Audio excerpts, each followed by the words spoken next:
అప్పుల బాధలు వెంటాడుతున్నాయా? అయితే 6 JVR వారి జాతిరత్నాలు ధరించండి. హాయ్, వెల్కమ్ టు మన టీవీ. మన టీవీ మన కోసం.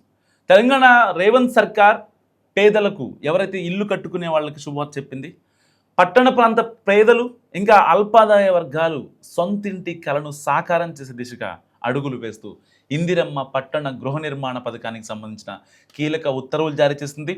ఆర్థికంగా వెనుకబడిన అల్పాదాయ వర్గాల కోసం 2 BHK 2 పడకల గదుల తరహాలో సరసమైన ధరల్లో నాణ్యమైన ఇళ్లను నిర్మించేందుకు ఈ ప్రత్యేక నిబంధనలు ప్రభుత్వం ఆమోదించింది. తెలంగాణ హౌసింగ్ బోర్డు ద్వారా ఈ సరసమైన పట్టణ గృహాల నిర్మాణం చేపట్టున్నారు. ఈ ప్రాజెక్టుకు సంబంధించిన పరిపాలనా ప్రక్రియలను మరింత సులభతరం చేస్తూ గృహాల అనుమతుల్లో జాప్యానికి చెక్ పెట్టేందుకు ప్రభుత్వం ప్రత్యేక చర్యలు తీసుకుంది. ఇందులో భాగంగా అనుమతుల ప్రక్రియను వేగవంతం చేసేందుకు ఒక ప్రత్యేక సింగిల్ విండో కమిటీని ఏర్పాటు చేసింది. సో ఈ విధానం ద్వారా అనుమతుల జాప్యం లేకుండా వేగవంతమైన సేవలు అందనున్నాయి.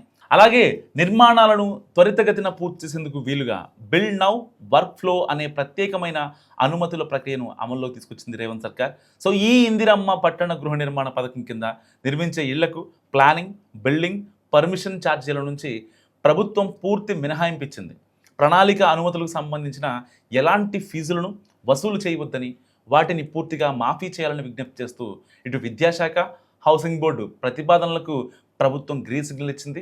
సో ఈ రాయితీలు సులభతరమైన అనుమతుల ద్వారా పట్టణ పేదలకు నాణ్యమైన ఇళ్లను సకాలంలో అందుబాటు ధరల్లో అందించడమే ప్రభుత్వ ప్రధాన లక్ష్యమని ఉత్తర్వుల్లో స్పష్టం చేశారు.